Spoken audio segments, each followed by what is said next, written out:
you. This thing is bigger than me. It's bigger than me. Bigger.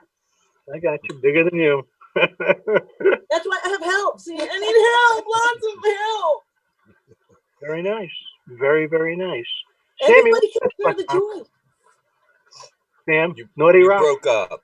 I said, what are your thoughts on all this? My thoughts are sitting back here listening to everybody else, and I don't have a lot to say. I'm sort of letting you all do the work. Smart guy. There That's you not go. fair, but I'm more interested in the church stuff that you do and costumes because I'm looking for someone to make a blue jean suit for a chauffeur. I just made the last outfit I was technically contracted to make that was a couture was a 1920s driver suit. Oh, really? 1920s. And I had to draft the pattern, and it was a bitch. And it caused me to have a major meltdown because the guy didn't want to pay me. It happens more we than understand you know. that problem in this Oh business. my God. I can't take it. And I also want to hear about these puppets that you use in church to teach kids about. Right in the inside. One moment, I'll go get a puppet. I'm Okay, great. Great. Right around the corner. Now she doesn't have eyes. Well, that's all right. It's in the heart, right? She's got And the the end mind. of summer wig on. Puppet, please. Oh, boy. A puppet show. Yeah. A live puppet show. I like this. The Endless Summer by Rainbo Klein. He's even done your comedy. Is this your other personality? I have been on stage with Summer. Yes, we've been on Okay. stage together. We've been performing at Mesquite Street Comedy Club, Bar and Grill and Pizza Company, I think. And yeah, we've been a hit. We've been a hit, but then the quarantine. Yeah, we need I to know. move on. Well, we all have to Lockdown, practice our lockdown, skills and lockdown. get ready for the next when things Well, open hey. back up. Open up again, yeah. Cosmo's got a great idea. I'm with him 100%. I want to open a franchise of my own here in Corpus Christi. We want to start the drive-in theaters open again, which would lend itself to our projects. Exactly. Plus, I Because have this a movie about Leonard Skinner and a band too. That would be perfect to show. Yeah. But see, I wanted to do it with like carnivals and lots of, it's social. Make it social like it used to be. Right. So the nor'easterners, can't do it because of the snow. I down here. remember my first drive-in movie experience. Keep it clean now. Keep it clean. Blood Feast. Oh my God! It scared the shit out of me. I haven't been right to this day. Well, we're going to have to open up another drive-in theater and give you a chance to straighten it out. Right. Yeah. I've been in a really carnival atmosphere, and I wanted to make films too. We were messing around with a filmmaker for a while that couldn't put the time into it that it needed to, but it really needs to be two separate films, or a part A and a part B, just like it's written for stage. It needs to present the same way, just like Mamma Mia, the musical. What they did for ABBA music, I have done for Beach Boys music. And the fact that this has been panned, it's not going to be, because, like I said, this thing, if you'd actually read it, and if the Brian Wilson camp had read it, we might be further along than we are, because really it's nothing but money. And we've already got the merchandising already worked out. I mean, and it's just a fraction of what it could be. What did the Brian Wilson camp say to you? If they said, I talked to Probin Gregory, God bless him, West Coast. Yeah. I gave him the book to give to Al Jardine. I signed the book to Al Jardine. Al Jardine apparently scammed through it and gave it back to Probin. So Al's book is now in the possession of Probin Gregory. And when I met with Probin after Houston 4 summers ago, he said that Brian didn't want a book. Not that he didn't appreciate it, but just that he's such a busy man, he wouldn't read it. And I can understand that. But it hurt my feelings a little bit because he could have taken the damn book and given it to his wife, his kids. How many's he got? Someone could have taken the book. Thank you so much. I'm not going to read it, but someone will and throw it that way. He didn't even take it. I brought him one, and it kind of hurt my feelings, you know. But I saw how he was doing at that concert in Houston, and he had an escort on stage, and he had an escort off stage, and really, I wept. So I didn't hold it against him. But it's just a matter of time before the Wilsons read it. And Mike Love has one of these. I sent it to him through his daughter, Melinda, in Lake Tahoe. And so he has a copy, and that's why he knew of it when he saw it in San Antonio. He said, hey, I've got one of those. And I said, yes, sir, I wrote it for you. Okay. But Al Jardine, as you said, has a copy and saw this book. Well, yes? he gave it to Probin. He remitted his copy back to Probin. That's how they really have received it. The Beach Boys have basically panned it, which means they don't really care one way or another.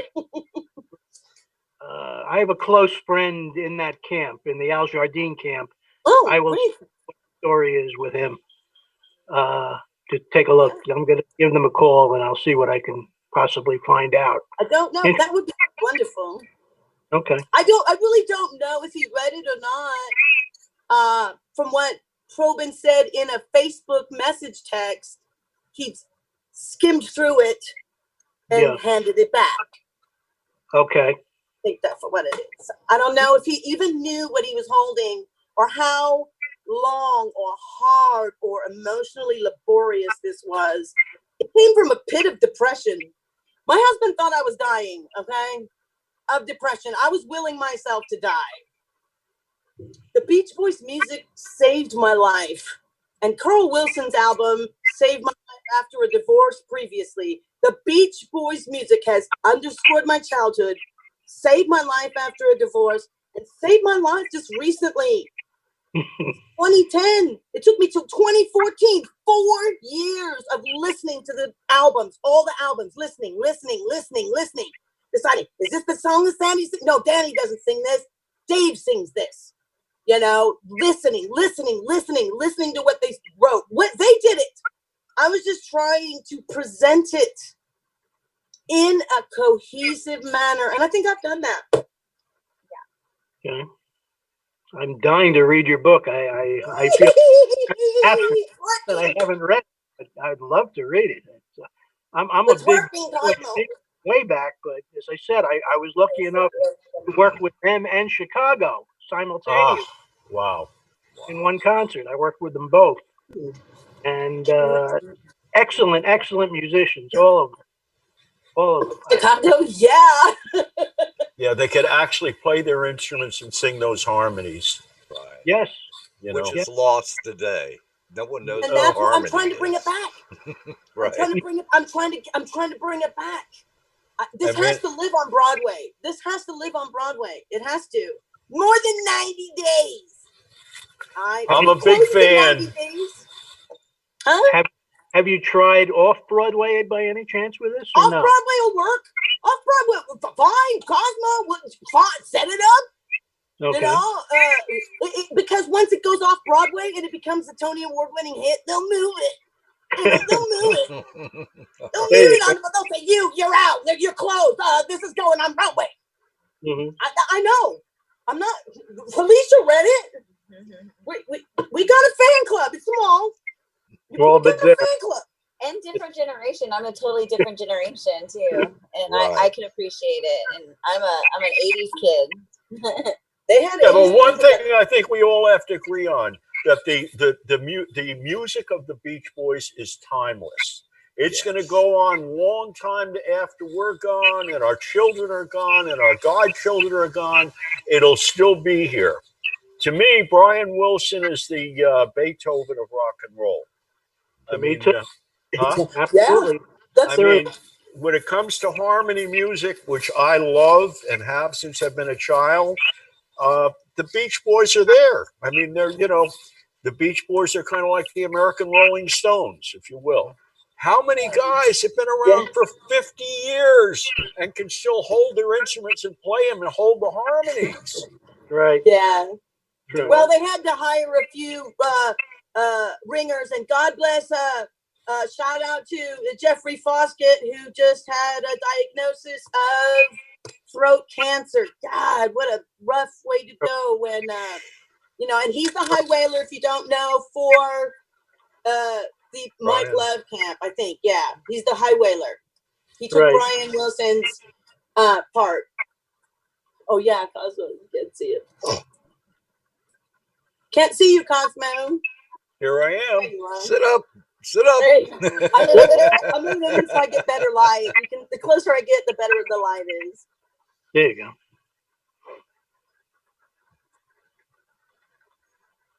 Well, now we have a plan. All three of us are going to work on this. It's got to go. It's got to live on Broadway. And then my vision is for it to A, be a traveling show, of course, and B, go in every country. Did you know that Mamma Mia is running in 5 different countries simultaneously in 5 different languages? Yes, I know that. I do know that. Well, this needs to be in 6 countries in 6 different languages. We already got Finland and Germany lined up to start translating the show as soon as we get the go-ahead. We've already got people in Germany, and the president of the Beach Boys fan clubs over there are waiting for this project to go global. And Robin Wickman in Finland. Robin Wickman in Finland, and Karl-Heinz Regenberg in Germany, yes. And Tomaroni Wanabe in Japan. Nice.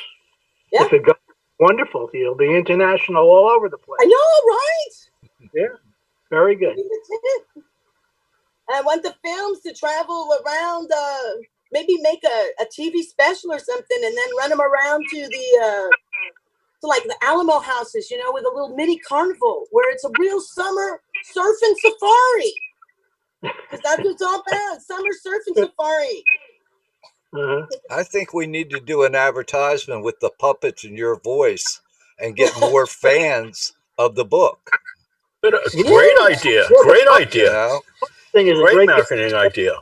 I can do a Deacon and Cassie puppet. I'll put the bathing suits on them and. Hey, people are watching now. This is the time to do stuff and promote yourself and everything. Well, I can hire these actors again to do the voices and have a Cassie and a Deacon voice. And here, Randy, a shout out to Randy, my godson, Randy. Here, his name's not Randy. This is Randy in my book. His name's Quince White. He just had a baby yesterday. So I'm Congrats. Great godmother. Yes. Great godmother. Yeah, had a new baby. How about that? That's fantastic. So once again, where can someone, if they want to order the book, how can they go about getting that? Barnes & Noble. You can order through Barnes & Noble. You can order the hard copy or the soft copy through Barnes & Noble. Or you should be able to also order it from any bookstore where you can order books. And you could get it right from Amazon. And Rainbow, can you give me a close-up of the book and the cover so people can see it? There you go.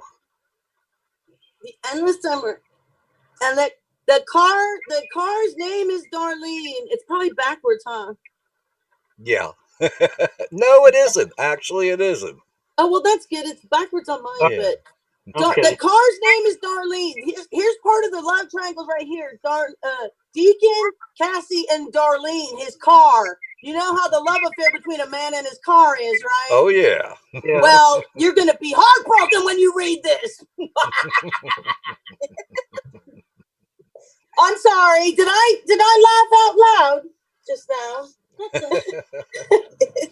You're loud on this channel. You're gonna hate and you're gonna love it. It's so perfect. And you know what? I didn't even do it.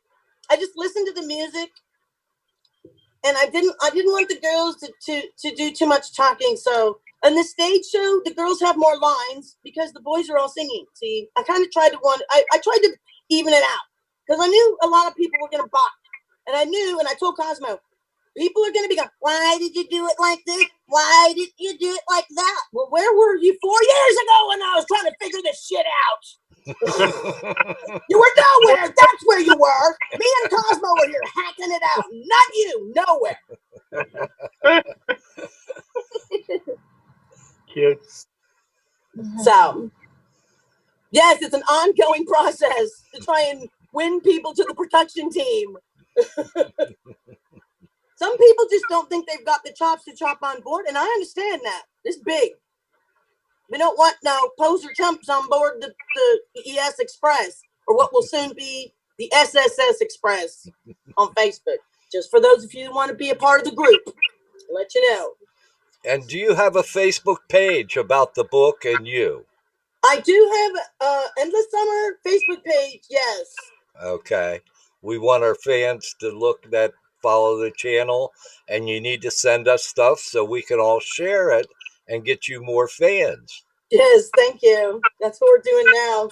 Years later, I built a castle in the sky, and now I'm trying to put a foundation underneath it. But that's okay. I did everything else wrong, too, according to everyone else.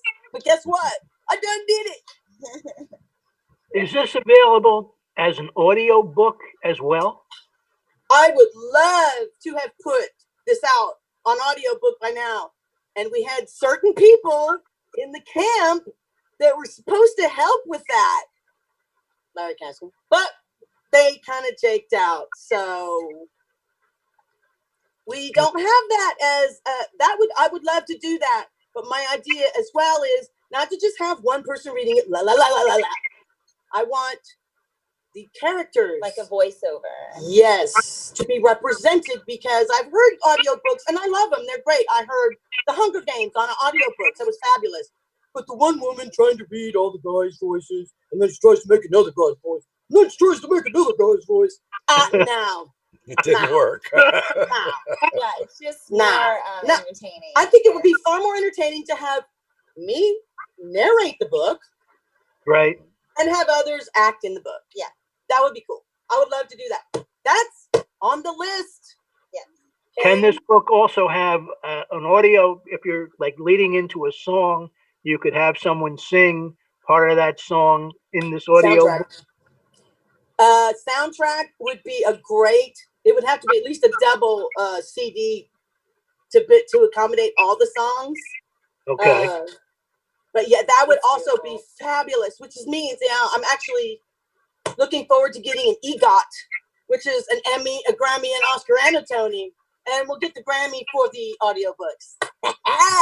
There you go. Okay. That's cool. That is cool. I like it. I think audio will go a long way. I think an audio book of this, incorporating everything that you just said, would be terrific. Absolutely terrific. A great seller. Absolutely. Yes. Well, I have to have people that are going to actually do what they say they're going to do and not just do nothing. The toughest thing has been getting the rights to publish the music and to use it as part of a movie or as part of a live presentation. Okay. That's been a stumbling block. Big one.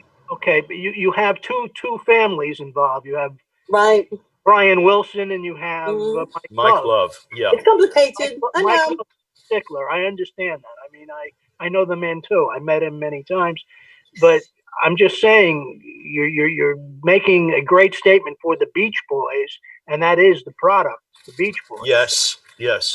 I think it would go over very well, actually. I really do. I want it to be known as the Beach Boys musical, not the Rainbow Klein musical. It's the Beach Boys musical. Right. I wrote it for them, and they kind of sort of panned it because I think it was my impression that Mike Love thought I was trying to take a bite that maybe I shouldn't have been taking. Right. Well, again, it takes a long time for Mike Love to accept one into his family to begin with, just to let you know. I'm just stating from working with him. But once I'm gonna talk to a friend of mine who's close with me, and I'm gonna see what he thinks of this, and let's see what we can do. I think this is a very great idea. Absolutely. Thank I you. mean, yeah, it's already there. It's wonderful. It's tremendous. This is excellent. Excellent. I'm looking forward to reading the book. I have not done that myself, but I'm based upon this conversation. I think it's a wonderful item. Really, I do. Thank you, Ken. You're I'm quite so welcome. pleased. And this can, this can enlighten a whole new generation that hasn't had the input of of this really good harmonic, good feeling music. And I think that's something right now with everything going on around us, we all need a little bit of that. We need something that puts us back in the head of loving each other and then caring God bless about each America. other. Yes. I tried to make it like that. Like a very totally agree with 1963. you, Cosmo. I think that love and understanding is the key to music. Really, It's it's key to true. life. It's the I key think to we life. could use some right now, some love and understanding. Absolutely. Yes. So I want everybody to get up and hug each other. Right. But don't give me the virus. You got to maintain social distance here. Yeah. Definitely no tongues down the throat. Keep listening. And I also want to know, Rainbow, Felicia, Yes, can you sir. speak for a minute? I want to see what you do completely. Maybe we could help you a little bit. Oh, she's a modeling. She's a. Well, I'm a talent agency here locally in Corpus. We've only been opened a year. We have been working with like the Next Productions in LA, so they have really kind of took me under their wing a little bit to show me like what the new industry standards are for actors and models mostly. We have branched out to musicians. We have a 10-year-old drummer that's really good. We'll be casting for his band locally. But we're real small, so we just work on doing most of marketing and promotion, web developing, brand accommodations, headshot, and we offer memberships to be part of our agency that takes care of all of that and more. And most of my agency has to take modeling classes. Our MUAs are expected to be certified as makeup artists, myself included. I opened my agency after I got published 10 times in local magazines and things when I was going through cancer and other things like that. So it's actually, I met Rainbow because my agency had branched out to comedians. And I met Rainbow on the comedian circuit. And then we found out our love for fashion, and I do fashion shows, and I bring designers in for local small businesses, and we do runway shows. We just did a shoot. Yeah, and we do theme photo shoots, and we did a steampunk one. It was really cool. Well, if you could get me in a Western, I might fit in that. No, hey, we've done it before. I've gone up to like Rambo themes. But I mean, I just, it kind of fell in my lap when I got with my husband, who is a marketing and web developer for the local Driscoll Children's Hospital here. And I told him, I wanted to have an agency and I wanted a magazine. And he came home with, my ESID number and was registered and was like, hey, you have a talent agency now. Let's get people in. And we have 22 members that are lifetime members. Part of our agency. So as they start at 10 years old, obviously their portfolios every year will be updating and they're expected to come to workshops and team building exercises and public events we do on behalf of our agency for free, just to do promoting and get, everybody out there. Rainbow's been, featured designer, and I call her, the fashion, designer. Yeah. Well, that's really cool. See, I didn't want to leave you in the background. Oh, that's okay. You were back in the background. I'm bringing you out, baby. My agency is Rad Talent Agency, like rad, like that's totally rad. Because me and my husband have like an age gap, a pretty good one, and that's one word that we both had in common from me being in my 30s and him being in his 40s that we said together, and we were like, that's what our agency is going to be. It's going to be Rad Talent Agency, and we want to just focus on self-esteem building too, and that it's a broader spectrum of talented individuals, and we don't have to make it so, one-sided or one dimension. So yeah, we work with all sorts of people. There's some of my fashion in the wrestlers, background yeah. right here too. Some of the All trash right. Well, fashions that I let's make. see them. Let's see them. Bring something out. Bring it Show the out. black and white. Now tell them it's trash. Yeah, but y'all have to look at some of our behind the scenes from we did a steampunk rendition and a Mad Max combination. This is one. Where you see it? Right there. This is a black and white long trench. This is her trash fashion line. Made out of trash, like literally trash. Wow. Not newspaper, because newspaper yellows. But it made has out of magazine pages. pages. Pockets. I love pockets. I don't like purses. I'm very masculine that way. I like to just have lots of pockets. This is from a comedy prop here in my pocket still. This one has zip-on sleeves. See? Cool. Oh, wow. And look, you can see this HEB tag from a long time ago. They don't even have these tags anymore. Wow.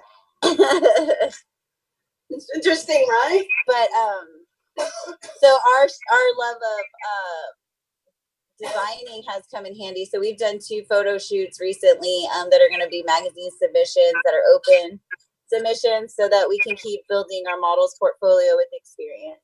So that's what I do. On top That's of that, cool. though, I I'm a personal appreciate you trainer being and here nutritionist. today. No, thank you for having me. I And know. here's a Valentine one. This one's got really nice pockets in it. Oh, wow. Oh, I love the wow. interior of it. Yeah. This one was a lot of work. Want to buy a watch? Really? These pockets were, And they're all embroidered. this is a Oh, quilted wow. pocket. Quilted and hand painted. Just stupid amount of time into these things. We were supposed to do a fashion show on Yes. Earth Day that was going to promote her trash fashion, and I had previously done another group of fashion shows that we kind of took to the beach and stuff. Earth Day was April 22nd. Quarantine hit, Yeah. so we're going to save it for next year. And June, July, August, I should be doing my book tour right now. But again, COVID. Well, Didn't we got to plan it. back up and we got to come Yeah. back stronger and smarter. That's it. Absolutely. You That's know? it. I can still plan the book signing tour. It'll just be after summer. It'll have to be, well, my first book signing was in November anyway. So I just wanted to do a book signing tour that, coincided with summer. That way they could be in bikinis. Yeah, that would be Yeah, fun. let's hear it for bikinis. Right. Yeah. I'm looking forward to that part on stage. Yeah. Ding, ding, ding, ding, ding. Waiting for the swimsuit model call. How many people did you have at your book signing when you did it? Just Well, rough, 30 to 50. 30 to 50. Okay. How old were these people? Just interestingly enough. Approximately. My age. Your age. Okay. Mostly. My age. There was a few youngsters there that were like 10 years younger. And my BFF was there. She was 12, but she bought somebody else's book. Right. Interesting. Did you do it at a Barnes and Noble or where? Yes, I did. That was pretty cool too. And Carolyn Arwood, our choreographer, did a Hawaiian dance presentation that goes along with the show. Nice. And on my second book signing, I had a big wheel that's in the other room right now waiting for this year's book signing. I had a big wheel that I spun that said the endless summer. And I was giving away prizes and stuff if they knew the trivia about the book. Okay. For Very- promotion. I put a lot of money into promotions. I haven't really made any money if you think about everything that I. Oh, I'm sorry. Go ahead. I was going to say book signings are a good thing. Do you have T-shirts and all other merchandise Ooh, with I that? wish. You wish. I don't have the money to put into that right now, but I mean that's part of the plan. I would love to have T-shirts like this. Mm-hmm. Mm-hmm. Okay. Very good. Well, her merchandising. Let's take a look at your T-shirt that you're wearing for a second. The Cosmo T-shirt that I've been. No, not. Cosmos. Oh, I thought it was Cosmos. Cosmos. Show your shirt. Yeah, hang on a Take off second. his guitar. Look at the shirt, folks. Gotta get me guitar off here. Hold on. I gotta take my ears out and my phone's out. Okay. Hey, Sam, Yeah. check the chat. I'm going to give you a link for her to go to teespring.com. She can set up a free account and she doesn't have to stock anything. Here. I saw that pop Just up. give that The to original me, later. CBGB shirt. I Okay. saw it. Mhm. Tell us something about this, Cosmo. Where Yes. and how, and give us some history on this, just for curiosity, if you would. He didn't hear you because he's just now putting in his ear thing. Oh, let's go back over that. I said, Cosmo, give us some history on that CBGB shirt that you're. Okay, little history. Go ahead. I came over to New York from Hawaii, living the surfer's life out there, and came to New York, and I had an act out there called Theater of Madness. Came to New York to seek our fame and fortune. There you are. Broadway. And that was in the beginnings, in the early time of CBGB's around 72, 73. Bring your cam back down, Cos. I can't see your face. Okay. There you go. Okay. There we go. And I realized, I saw that the music was changing. I'd come from Hawaii playing hippie music, long guitar solos, doing crazy theater stuff, and we wanted to end up on Broadway. Well, that didn't happen right away. So we got involved in the New York Underground, and the people that we had gone there kept telling us, you got to go, you got to play the underground clubs, you got to suffer, blah blah blah. All right, so I bought all this stuff, and we did that, and we kept a book called Opportunes, and CBGB's was one of our opportunes. Mm-hmm. Well, around 74, 75, Theater of Madness broke up. And, I looked at my partner and said, man, I'm not ready to call it a day. I said, I came too far and to do this stuff. And I still want to do it. I still got this in my mind. He says, okay, so we'll cut out the theater. We'll cut it down to a rock and roll band with good rock and roll tunes. And that's what we did. And that started happening around 75. Well, around 70, a little later into we played CBGB's for the first time. And it was like kind of a dumpy place, but you could feel this energy. It was like walking into an oil well, and I could feel it. And I understood that I had to get on the inside of it and not one of these people. Because every time you called CB's back in 73, 74, you had to sit there speed dialing to get a call through. Because everyone's calling through there. Anyway, I ended up working there and working in the kitchen, cooking first. And I was also, during the day, I was working at a graphic designer's Crystal Letterpress up on 46th Street in Manhattan. And I was a layout artist. And in between my gigs of doing stationery, cards, posters, folders, descriptive brochures, I realized if this thing was going to take off, the CBGB thing was going to take off. And, I started designing a T-shirt. I said, every club's got to have a T-shirt. All right. So I laid out the thing. And one night I go down there and we're having a meeting back when CB still had a pool table in the back. And I go up to Hilly. I said, Hilly, I've got a design for a T-shirt here. I've got the letters laid out for CBGB's and OMFUG, and then I need a tag for that. What is CBGB's the home of? And he said, well, English press are calling it punk rock. And, but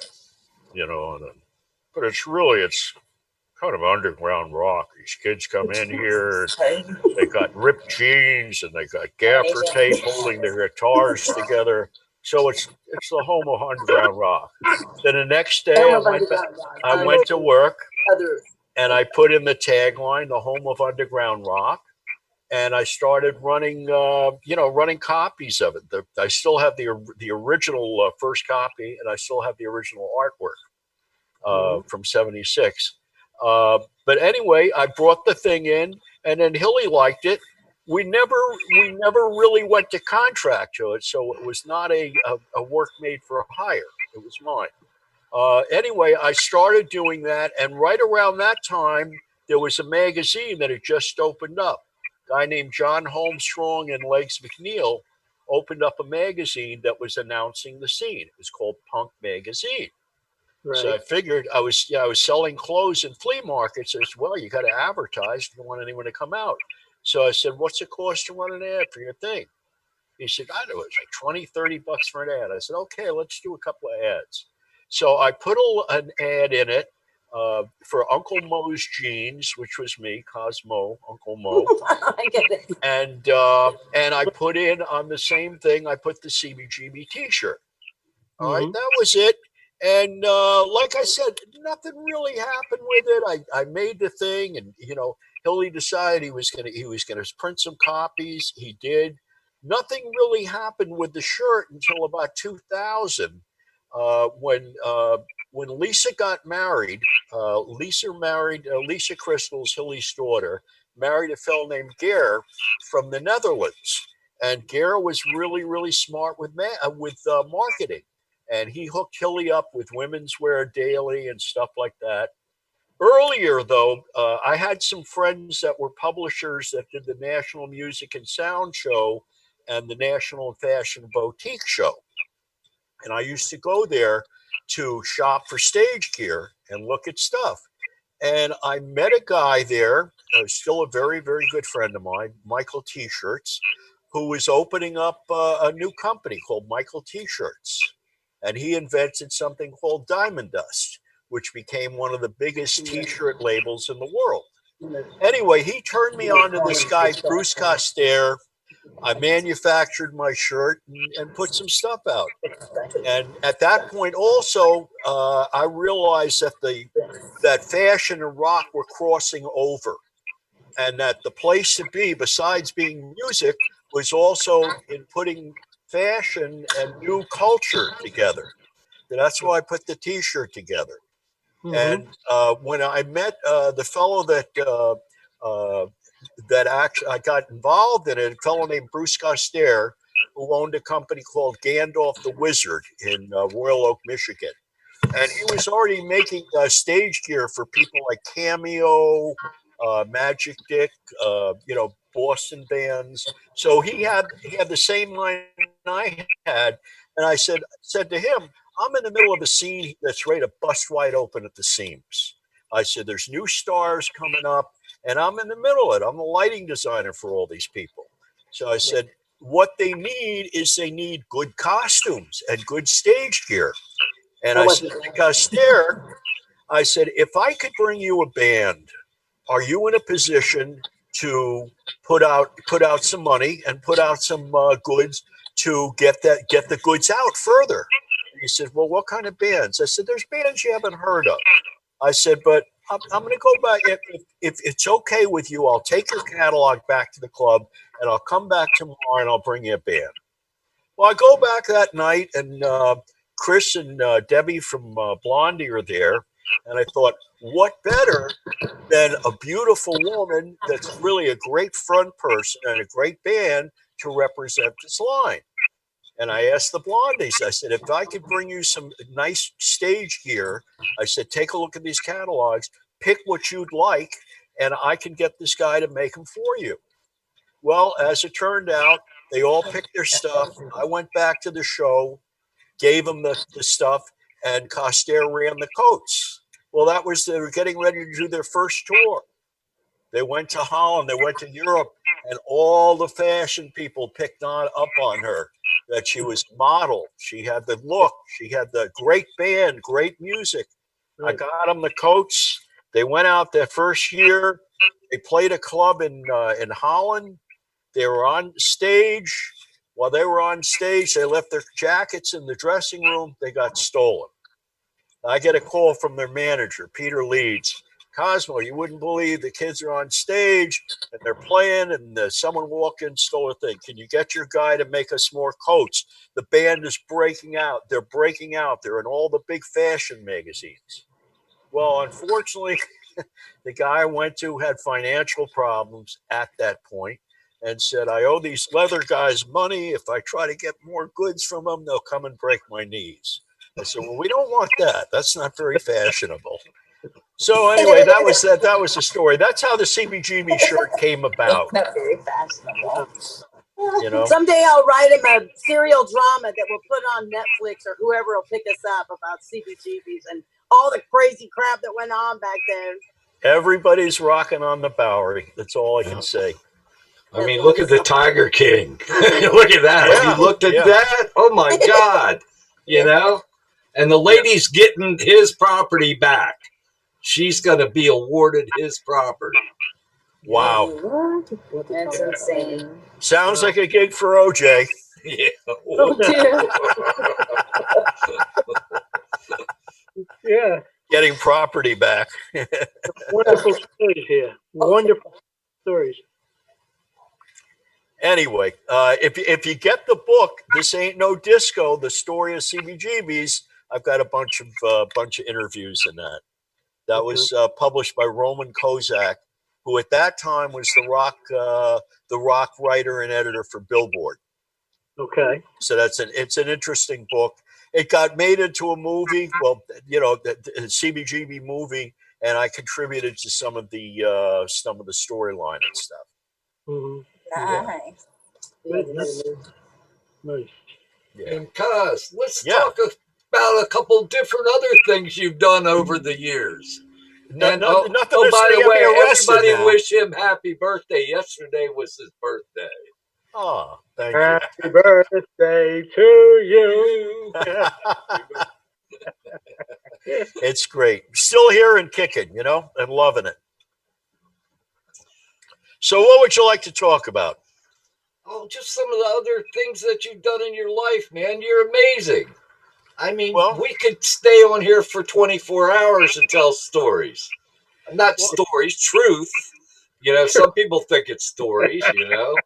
I mean, I worked in most of the really good clubs in New York during the time when it was like late 70s to late 80s. While I was working at CBGB's, towards the end of that, I was working at the Bottom Line as a lighting director. And then I worked CB's, Bottom Line.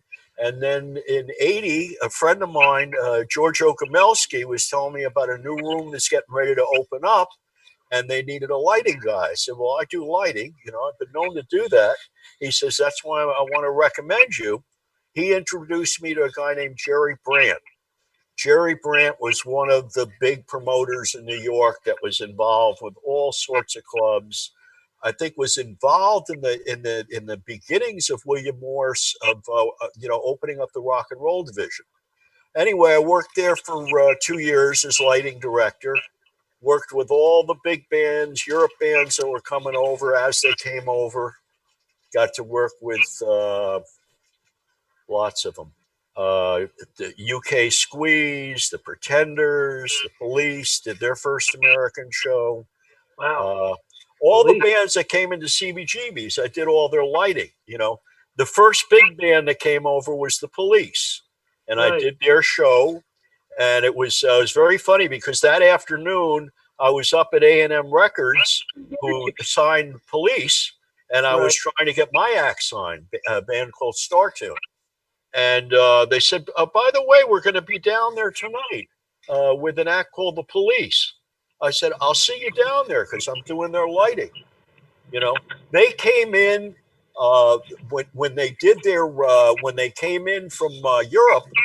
No one carnayed the gear, so they get to the airport and the customs won't let them take their gear. So they had to they had to go to SIR, rent gear, and wrote it themselves. So they came in, wrote it in themselves. Their manager was schlepping. Everyone was working. And from the first note on, they took no prisoners. They killed it. They absolutely killed it. Great band. And like I said, I've had a chance to work with a lot of the bands. I did the first U2 show, which was at the Ritz. And so I did almost everything there from 80 to 82. Okay. And then I worked at the Peppermint Lounge for a year. Well, the lighting director, he was out with the Flock of Seagulls when they were huge. So I was there for about a year. Then I worked for 3 years. I worked on a show called Tales from the Dark Side. And in 83, after Peppermint Lounge, I went to work for Britannia Row, which is Pink Floyd's company. And I worked in the lighting division there and doing construction. Whatever came in, we did it, and it was great. What happened, how I developed a relationship with them is I was starting to get outside work outside of the clubs. And I got a show to do for the National Fashion Boutique Show. And I brought in Britannia Row to do the lighting. That was premiere of Huey Lewis and the News and Kid Creole and the Coconuts. Wow. So So like I said, I've gotten to work with a lot of good people. I've done maybe 6 or 8 shows with the Beach Boys at different times in my life. Up in Swansea, New Hampshire, as production manager, which was, it was like, if I had gotten shot on that set, it would have taken a team of Mayo surgeons years to take the smile off of my face. It was like I was there working with my heroes on a par basis, and it was like, wow, that's one of the highest highs I've ever had in my life. So when I saw the ad on Facebook that Rainbo was looking for someone to get involved in a Beach Boy product, I said, wow, that caught my ear and it caught my eye. And here we are doing it. That's right. That's right. Yeah, it was and then I didn't even see it until like 6 weeks later. I didn't see his response. And then when I did, then boy, we were on the phone like hours every day. Yeah. Hours. My God. It was like, well, first we were texting on Messenger, and then I was like, no, we just need to call. And then we were just on the phone for hours. And then when we finally had stuff going, when we were setting stuff up, man, it was crazy. I mean, during Harvey, I didn't even feel Harvey. When it came through here, I was doing the production notes for Cosmo, and I sent him the production manual like right after Harvey. And I wasn't even here during Harvey. There was no electricity. My husband was sleeping, and I was here at the front table, the same table I'm sitting at right now, with a camp light hanging over here doing production notes in the dark. And then I think after I had read that, you sent me your other project that you're doing. Last Chance. Last Chance. And I was smitten by her writing ability. That I don't even know where that comes from. Some of the best things in the world come from sources we least expect, and I say that from personal knowledge. That Last Chance almost is like auto writing. I had started Last Chance way before I did Endless Summer. It was in the pit of my depression that I actually started writing it, and I didn't find the manuscript, the handwritten manuscript. We had like the first 12 chapters, I think, for quite a while. When I read it, I was like, what's this? I didn't remember writing it. That's how depressed I was. And then Endless Summer came to me, and I thought, well, I'll just knock out Endless Summer. It's a short story. Well, come to find out, short stories are about 10 to 40,000 words, not 188,000 words. But my first Last Chance novel is like 234,000, and my next one's like 335,000. I don't know how to write a short book. That might be a good thing, hon. We'll see. Yeah. We'll see if I can find a publisher. We've been looking for a few years now. I think we might have found one though, Gorham, that specifically publishes series. So we might have some luck there. Well, we all need to get together and sort of exchange our addresses and Numbers and emails and contacts. phone Yeah. numbers and everything. Because usually one mind's better than 1, 2, 3, 4 minds works a lot better than one. Right? So, Rainbow, are you on Facebook, I assume? I had to zoom in my dumbass phone because You guys can get a Facebook. I thought you said, yeah, I have Facebook. It's Rainbow Klein, just my name. Rainbow Klein is your name. Okay, you're on Facebook. Rainbo, no W in it. B-O. No W. R-A-I. You just start spelling rainbow though, I pop up. Okay. Cool. Because as far as the O, I pop up. I just want to thank everybody for coming in. It's so good to meet you, Rainbow. And I write comedy too, so I'd be a stand-up comedian, but I can't get in front of a crowd unless I'm drunk, and I haven't had to drink in 30 years. Okay. Good decision. Well, I tell can people do if it. I didn't have so much patience, I'd be a patient. I'm trying to sell that hook line, but nobody's bought it. I've given it to artists. It's a hell of a hook line, If I didn't have so much patience, I'd be a patient. My God. That funky hat over, brother. That funky hat makes you look like you're in the Westerns. Yeah, well, definitely. I'm trying to take off where an old friend that had a radio show that wore the hat and got old and died on us. Yeah.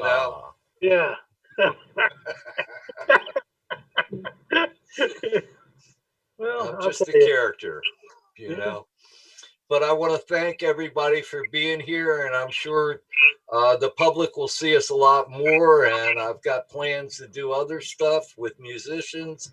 I'd like to fill this thing up with an orchestra, We will Cool. talk. We will talk. Right. Yes. I like this idea. Yeah. Provide. Spread the word, Ken. Yeah, talk to the Owl Camp, would you? Let us know. Let Cosmo know how it goes. And I thank you all so much, and have a great evening. And